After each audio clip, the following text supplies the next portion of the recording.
We're back with another episode of Today and Tomorrow in Scottsdale with Don and Kevin. This is where we connect people who make our city great. Kevin, you're one of those people too, but it's always good to have you in the studio, man. Hey, Commander, how are we doing? Oh, doing good. Always doing good because we got another great guest this week. Yes, we do.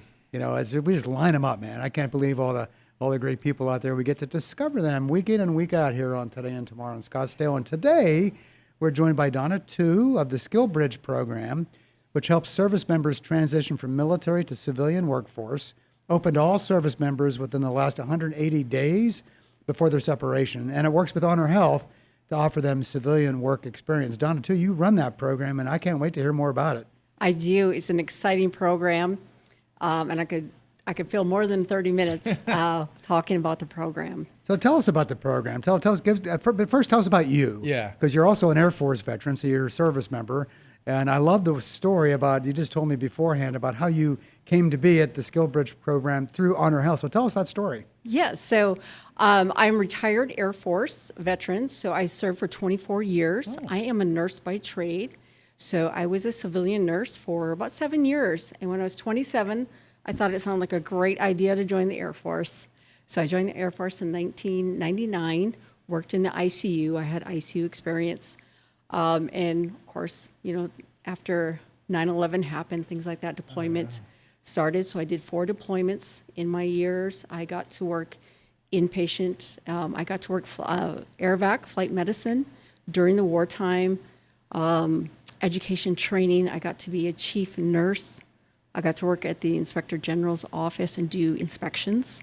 Where nobody liked you. Yeah, of course. I'll tell you that job. Nobody liked you there. So I got a really great experience. When I was a chief nurse, I was getting ready to, I was thinking I was going to retire. My kids were going to graduate high school, and this opportunity came up for a military civilian internship. And it was in magnet nursing, so excellence in nursing. And what again? Magnet nursing. Magnet nursing, okay. Yep. And so it's excellence in nursing. It's awarded by the American Nursing Center. So I applied for it. Didn't think I'd really have a chance at it, but I got selected for that. So I said, well, I guess I got other plans. I won't retire. So I came to HonorHealth through that program. So I did that program it was a 10-month internship that I did with them. And then at the end of the internship, I was lucky enough that they approached me and said, hey, we are looking to start a SkillBridge program here at HonorHealth. And we were wondering if you would stay and help us build the program here. Oh. Now, where were you based at the time? So I was actually the Air Force Institute of Technology, who runs the internships, is out in Ohio. But I was actually assigned to HonorHealth for the 10 months. But did you move out here for that I internship? did. I moved out there, and then the Air Force let me stay for an additional 3 years to help them with a program that they run out of HonorHealth. They have some embedded instructors to run 3 nursing programs, clinical sites for the Air Force that are at HonorHealth. So I got to stay in those 3 years, do that, and then stay on after that in my retirement years with HonorHealth doing the SkillBridge program. Well, talk about the SkillBridge program. Tell us, it's a Department of Defense initiative, I know, so it's everywhere, right? Yes. But tell us how it came to being. I mean, I think it's what a cool way that you came together at HonorHealth to create the SkillBridge program here that also helped you in your transition. Absolutely. Yeah. So the Department of Defense started a program to help separating military members, reintegrate back into that civilian work center. Because not everything you do in the military directly translates over with that, but what they were seeing too was unemployment or underemployed Not getting veterans. jobs that they could really thrive at. Correct, because there's not a whole lot of need for a rocket loader on the civilian sector. There are just some career fields. A tank driver, tank mechanic. Yep. And also what I see a lot with our SkillBridge program are people who maybe joined the military not knowing what they wanted to do at that time or wanted to do something in the healthcare arena, but the military had other ideas. So they made them something else. So they worked, towards a degree in something healthcare, and now they're just looking for that experience, opportunities to get that initial experience with that new degree they have in their hand. So the transition work that you do with vets here, is it all to put them into the healthcare field, or is it just a variety of fields? It's a variety. So at HonorHealth, we say any open position can become a SkillBridge internship opportunity. So I see a lot of IT, cyber specifically, that maybe didn't work in healthcare, but they worked in cyber, in Navy, Air Force, Space Command kind of fields, and they're looking for jobs. Against my first success story, I would say he was an aircraft mechanic, and he did a lot of additional duties in IT. So he was their security manager. He did their software upgrades. He did a lot of those things, and that was just kind of his passion. So we brought him in as a service desk technician in our IT department, working with that and doing some asset management, because when he worked at aircrafts, he managed a lot of parts and pieces and ordering. And so he worked specifically with those IT, computers that came in, different things that need to come in. They gave him a project that they thought would probably take about 6 months to do, and he had it done in about 6-8 weeks. Oh, wow. Just nailed it, got it out of there. Before his SkillBridge was even over, they moved him up from a technician 1 up to a technician 3 because he met all the competency requirements for that position. And a year later, they actually gave him a promotion up to a higher level with that. So again, he wasn't a perfect fit for IT, but what he did bring with his other skill set, right? His leadership, his know-how, how to run a project, how to manage people, equipment, that's really where it paid off. Now, at that time, is that still an internship for him at that point when he enters that program? So he comes as an internship. So the internship has to happen in that last 180 days. Now, typically the military, they kind of tier it. So the Army's going to say, hey, if you're a E1 to an E3, you're going to get 120 days. If you're higher rank than that, you might only get 90 days. If you're an officer of a higher rank, then you might only get 60 days. So each branch has kind of a tiered system to how many days are approved. So they aren't there doing SkillBridge the whole 180 days. That's just when the program has to happen. So this program is specifically for those active duty members separated from active duty service. It is not a veteran program. Okay, But it's active duty. It's Okay, active that's duty interesting. transitioning back. Yeah. You started in 2023, right? So the HonorHealth program, we got approval. So you have to put in an application and get vetted with the DoD SkillBridge office. So we submitted our application in 2022, got approved for that. I stepped in to help set the program in late 2022, and we start placing members in January of 2023 with that. So in that 3 years since we've been running our program, we have placed 30 interns during that time. 30 interns. That's a Wow, lot. that's good. It is a That's lot. getting people back into, into really ease of transition once they leave the service, Yep. right? Using all those And- skills that they build up and how to, sort of mold them into ways that can really work for them when they leave the service. Absolutely. And we always say there's transferable skills, right? The military members. So in the military, people are trained to be very broad in their abilities, right? When I deploy, I'm a nurse, but I have to be able to help with x-rays. I have to be able to do a lot of other things because there's only so many of you. So we're kind of generalist with that. And sometimes when civilian employers look at resumes, they look at experience, they're looking for that depth with it. And now I see hiring managers, they'll come back and say, okay, they come in with these transferable skills. I like to call them power skills, right? The ability to communicate, that really kind of that work ethic, that ability to say, okay, what's the mission? What's the requirements? What's our timeline look like? And really be able to execute those things. So those skills that usually take employers several years to develop, these people are coming right out of the military with those developed. And now that hiring manager, that work center is only having to really teach them tasks. Tasks are easy to train people on. When you have the It's skills, right? It's a Yeah. checklist, it's a competency, it's learning very specific skills because they're coming with that bigger, rounder experience and skill set. Are you getting feedback from hiring managers now? You've been around long enough that when they see a SkillBridge applicant come through their desk, are they excited about that? They are. I tell you, at the beginning, you're always a little leery. You're thinking, what's the administrative burden for bringing these people in, which actually is very little. We have to supply a training plan for them for this exact position, giving them an offer letter.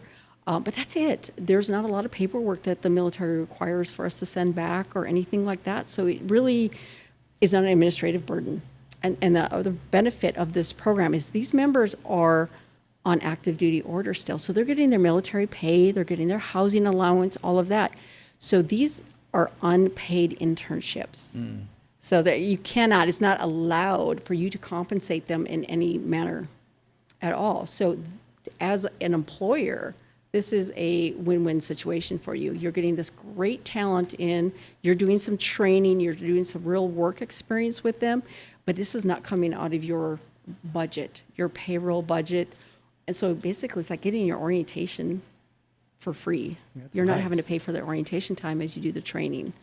So that is one of the biggest benefits for employers to consider SkillBridge is getting talent in, but your bottom line budget, Yeah, I would imagine. does Eases take a the hit with that. transition. So 30 graduates or 30 internships. Yes. How many have actually stayed at HonorHealth, and where do they go after their internship? So there are different ways to do this program. So one is not right or wrong or better than the other, but the way HonorHealth has chosen to do it is when we screen potential SkillBridge interns, is we make sure that we look at their skill set and then we match them up to actual open positions. At HonorHealth. Yes, and they interview for those positions along with anyone else, so it's competitive. Now, if they get selected for the position and they interview them, I'm like, this is my person, this is a great fit for me, is we assign them against that actual open position. We just code them as an unpaid employee. Okay. So they're already sitting in this position. So I always tell them, at this point, if we've offered you a SkillBridge internship, this is your job to lose. Now, we'll never say you're guaranteed, a position at the end. But if you don't do anything illegal, immoral, or fail to do the duties as prescribed for the It's gonna be position, yours, right? you're high probability, and that's the whole part with SkillBridge. There should be a high probability for employment at the end of any of these SkillBridge. Of the 30 that have gone through the program, how many have stayed at HonorHealth?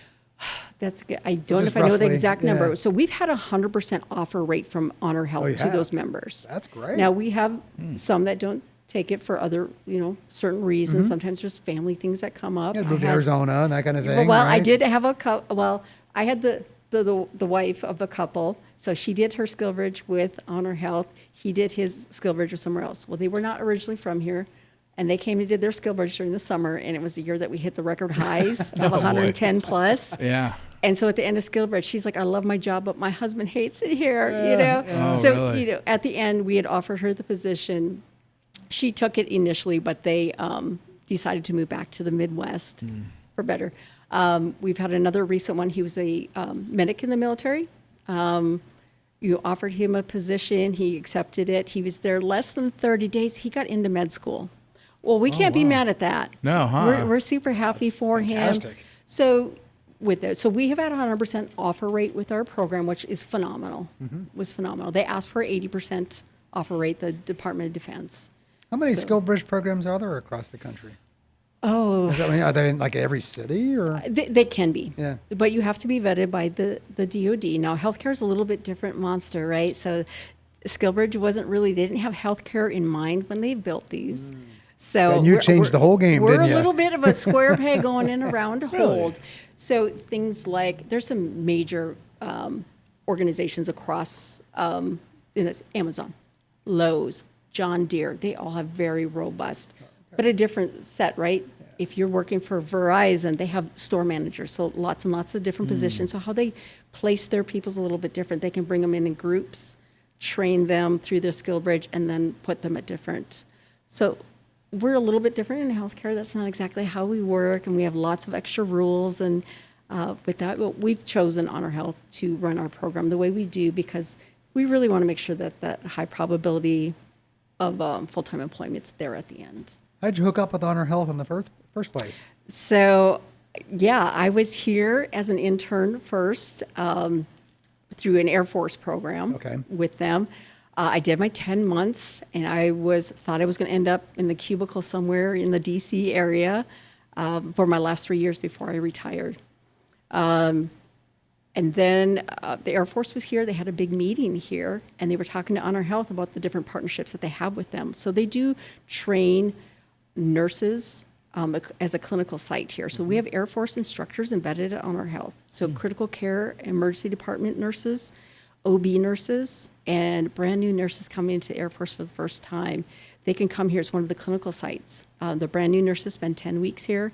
The OB nurses spend 17 weeks here. And then the critical care and emergency department nurses spend 4 months here with HonorHealth. And HonorHealth nurses precept these members, and they return to their active duty units and are just that much, more prepared skill sets, right? The high acuity patients that they see at HonorHealth really prepare them for not only their duty section, but for the deployment setting. Kim, this is one of those programs we have right here in our backyard that I didn't know about until we started talking to Donna. I know, right? Exactly. It's amazing. Another great example, and I call this, don't you?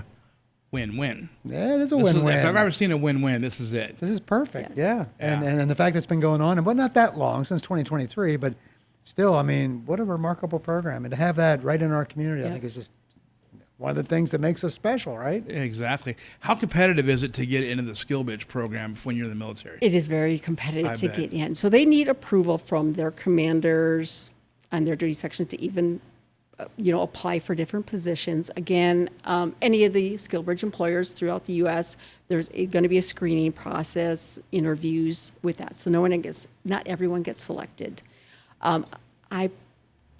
For what I screen and see every year, I probably place about 10% of what I see. Yep. Sometimes it's timing. I would say a majority of the time is timing, because their SkillBridge dates might be this date to this date, and they're a lab officer. So they work in the laboratory, and they've been running labs for 20 years. They're amazing skill, talent. We love them, but we don't have a position for them. So sometimes it's just the timing doesn't line up. You have to have open positions, basically. Got to have a right position. Is there a for them. capacity, or it just depends on the open position? It just depends on the open position for our program. Yeah.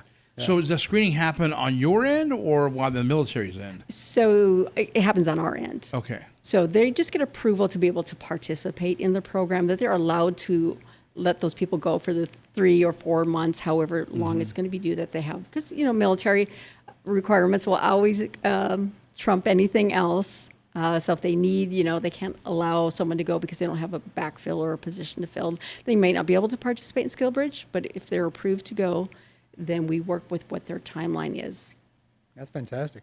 So as veterans and service folks prepare for retirement, that's a big life change for folks. It's a big life Right? change. And I do all, right? I get 23-year-olds who just did 4 years, and they're coming in they were 18 when they got in. They're getting off their parents' insurance at the first time. They're still and the pups. military says, here's your pay, here's your health benefits, here's your thing. And now they're coming, and they're 23 years old, and they really don't know how to navigate that because it was just kind of given to them. So I see that. And then I've had someone who was 30 years in the Navy, very educated. He was a healthcare administrator. But when you've done something for 30 years, he's never had to negotiate a salary. Another thing you didn't think about, he's like, well, I have TRICARE retirement benefits. But he had children that were still in school, and TRICARE doesn't count dental and vision. And he's like, I hadn't thought about that. I haven't had to think about coverage in 30 years. So there is that learning curve and that transition. And if you're really, I always say veterans are we're wired a little different. We're used to a very specific way of things get done, the way we communicate, how information flows. And when you get taken out of that pattern and you get put into something that's a little bit looser, it's a little bit of a struggle for veterans. I always tell on myself, I'm used to things that are a certain way, and they call me the rule follower at work. Okay. So the rule follower, right? Because I'm like, no, are we sure about that? So Just don't salute me at work, right? right. So I always make sure that we're doing everything by the guideline with that. But another thing I had too is response time. So I get an email in the military. You respond to an email within like 24 hours. And so you get into a setting where 3 or 5 days might be the normal in the civilian. It caused me a little bit of anxiety. I bet. Now, who would not be successful in this program, do you think? Have you had people who have not been successful, and if so, why? Well, I would say, I can only speak for HonorHealth. I think a very high success rate because, again, it is not a right for SkillBridge, it's a privilege. And so the military is going to look at the members that maybe have some issues, struggles with timeliness or integrity or So something they're not like even that. gonna make it They're to not your- even going to make it. Yeah, And okay. then we go through a pretty thorough, I spend about an hour and a half screening each candidate that comes in. What are their interests? What does their timeline looks like? What's their education? What is their goal? What's their 5-year goal? Are they working on a degree? Where do they want to get so that we're properly placing them in a position that makes sense for their career pattern? If I don't have that position for them, we don't have the opportunity at that time, it is better for them to look. I'll be just real honest with them and transparent. Look for another place who can support that because The if they- SkillBridge program, right? Right. Yeah. And if there is someone I can recommend them to, I do that because sometimes I get people, again, like IT. Like maybe we just don't have a position right now, but if I know there's someone across there, like Republic Services has a SkillBridge program, or APS, or one of those, I'll say, hey, they have internships over there. Here's their SkillBridge coordinator's name and number. Go ahead and contact them because again, at the end of the day, we just want to make sure that our military members have a place to get training and hopefully have a career. How many SkillBridge programs are there in the Valley or in Arizona? Oh, I would have Is a there- rough is there guess a on lot of that. them? There's not a lot. Yeah. I would expect for a city this size that there would be a little bit more. With that, there are like some that are national chains, right? They have a lot that are all over. But for local, like the city of Scottsdale has one position for their water treatment plant. Oh, that's No, good to know. there you go. Yeah, that's cool. Yeah. Trying to think of anyone else. So APS, Republic Services, some of those. Now, have they would local. have a SkillBridge coordinator for one position, would they? So that's a great question. So HonorHealth is large, right? Large employer here in Scottsdale and even in the state. Yeah. So they have a me, right? They have a Oh. me to do all the coordination. Now there are going to be smaller businesses out there that may only place, one person a year, 2 people, and they may not have the bandwidth to have someone like me or have a recruiter that can do both things. So they can do what they call a third-party placement. Oh, okay. So someone like Arizona Coalition Military Families is an approved third-party vendor. So they're the ones who've been approved by the DoD, and they can place that member with an employer so that's their they place that they discover. train, Yeah. but they're the one who bring them over. Hiring for Heroes, there's some of those third-party that are out there that can do that. And so that works really great for like maybe a small Scottsdale business Of who, course. wants to, participate, but they won't have the volume of positions open like someone like HonorHealth would have. One of the biggest challenges the business people talk about, and it's been going on forever, is finding good employees, quality employees. So this has got to be a nice pipeline for that. It is a wonderful pipeline for that. Like I said, you're getting a lot of those, kind of power skills, some of those things that you may not have the time to develop, the leadership, the communication, some of those other skills that they can really just come in with, besides their technical skills. You must have a couple of favorite stories of people that have really thrived after going through your program. Can you name one or two of them? I have. So we'll go to 2 extremes here. Okay. My first one was a 23-year-old, local from this area. He had gone in the military, and he did what they call services in the Air Force. So he could be working in the dining facility. He could be working at the gym. He could be working different things. He had a servant's heart. He wanted to work healthcare. That's just really a passion he had, Really? but he didn't know what he wanted to do. But he knew he wanted to work with patients. So he looked at a couple different programs, but I said, well, let's look for something. We found him a rad tech aide. So it's just someone Rad that tech, helps. radiation? Right, works Okay. in radiology. Okay, So radiology. he worked specifically in the MRI. Okay. So he worked there, got to help with the patients, bring down the patients to them, set them up in there, pull down old scans, things like that, just Put the to get blanket familiar. on him, give him the pillow. Right. And so he could really see if this is like maybe the career path for him. So it was kind of a safe way for him to get into healthcare, kind of do that. Now, they were wonderful to him. Now, we talk about that transition, right, from military mindset to that. I checked on him about 2 weeks after he started, and, because it's a new career field for him. I said, how's it going? And he said, oh, ma'am, you're going to get a, laugh out of this story. He said, for the first week, I was just waiting at the end of every day for them to release me to go home, because in the military, you wait to get released. So finally, like the 3rd or 4th day, one of the technicians says, what are you still hanging around for? Are you got something else going on? He's like, I'm just waiting to be released from duty, ma'am. And she goes, That's funny. She goes, hey, when it's the end of your shift, you just get to go Just home. go. Wow. But it was just in his mindset, he was set for that. But it's kind of a great way for someone to move from that military mindset into that course. civilian and That's- try to, kind of explore what there is out there in the healthcare. That's Now, great. I have another one. He was a retired Sergeant First Class in the Army. He was a medic. He had gone and done his work. He had gotten his bachelor's. So how old He would he got- be then at that level? How old? Was he at that you remember? 40s. Okay, so he'd been in the military for quite a while. Yeah, 22 years, I believe. Okay. So he had gotten his bachelor's and he had gotten his master's in healthcare administration. And he had run, clinic work in the Army. So bringing him in here, we're like, okay, where is he? Where are we going to put him at? And our vice president of our medical groups, Susan Vance, super wonderful supporter of SkillBridge, very open. She loves the veterans and their skill set that they bring.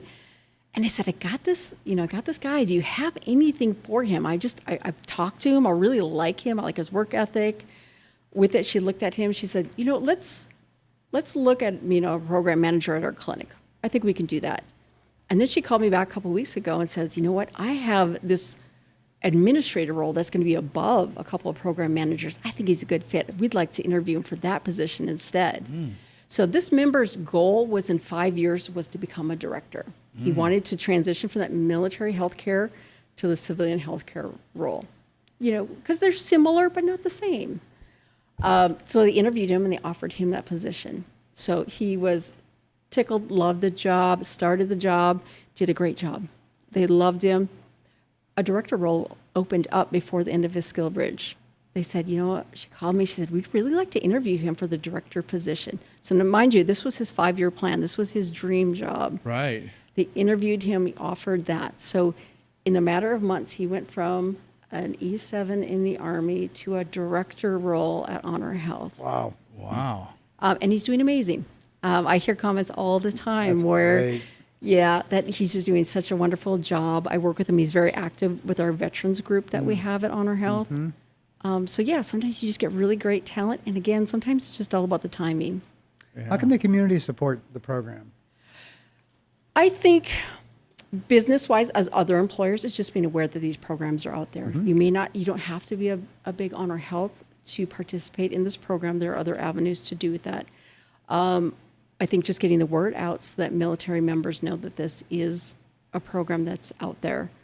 We're coming up on Veterans Day. Yes, and we so, are. That's right. all that too it's just recognizing and supporting our, military if they're transitioning to the workforce or just our veterans. Because some of them have had a tough transition. Yep. I've met people, even with HonorHealth, when I talk about the SkillBridge program and they've never heard of it, and they tell me their stories. Like when I separated from the Army, 15 years ago, I couldn't find a job for a whole year. I had to work construction and they had degrees and they had positions. Wow. It just wasn't, sometimes that paper doesn't translate the I skill bet. set. And HonorHealth is working too. I got to give a shout out to Zach Sullivan. He is with our talent acquisitions.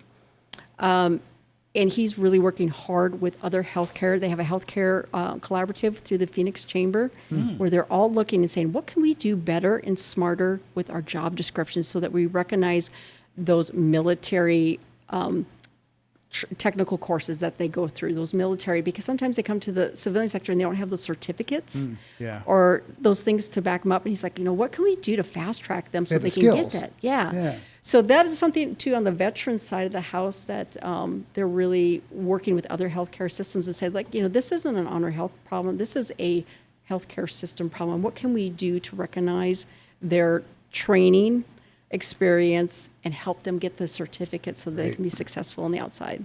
Kevin, I'm just glad we can do our part in bringing this wonderful program to the attention of people in Scottsdale. Yeah, what's our job? What do we consider our job to be? And that is find these really good programs, tell these really great stories about how our community is benefiting by something like this, that what Don is providing to us. I love it when we find programs like this that we didn't know about. And if we didn't know about it, then you can assume a lot of other people don't either. So maybe we can do a little bit of help there for you, just to getting the word out about what you're all Awesome. doing. And a lot of it's the culture, right? You got to have leaders out there who recognize the value of veterans and military in their in their businesses, and what they can bring to the table. Even at HonorHealth too is that they want to continue to serve, right? And so even when we have veterans who've been working there anywhere from 2 years to 20 years, right? They want to give back in some way. So we also do a battle buddy program with our SkillBridge people. So these are veterans who've already successfully transitioned from that civilian sector. They've been there, done there, they got the t-shirt, right? And they can help those members. So we buddy them up. So when they come in, they have that person who's not their chain of command, right? They're not their boss, they're not their supervisor. But when they say, hey, they keep using these terms, and I don't know what that term is, they can say, okay, like in the Army, it's this equivalent. This is how it would run. And they'll say, okay. So kind of like a little mentoring system? A little bit of a mentoring, but just being that safe person for them to, again, it could be some frustrations, right? Where we're used to things being a very exact way, a very strict things. And when you get into an environment where things are very casual or loose, that causes a little bit of anxiety, a little bit of frustration. And that person can say, hey, that's normal. That's normal to feel a little frustrated. Transition's hard. Good to know. It's okay to have those feelings, but let's what can we do to kind of overcome that and normalize that stress of transition? Don, this has been a great conversation. I think Kevin and I are just thrilled that we were able to talk to you today, and we really love to hear about what your program is, and so happy that you were with us today. So thank you so much for being with us today, and all the good work that she's doing, Kevin, with all the veterans that get them ready for successful careers once they leave service. So that's fantastic. So thank you so much for being with us. Thank you for having me. I'll talk to anyone any day about SkillBridge. So. Pay attention, folks. She's here whenever you want to talk to her, so let her know. And thank you all for listening. If you enjoyed this conversation and discover stories like we discovered today with Donna, share them with your friends. Get the word out there. And don't forget to come back and visit with us again next week for another episode of Today and Tomorrow in Scottsdale.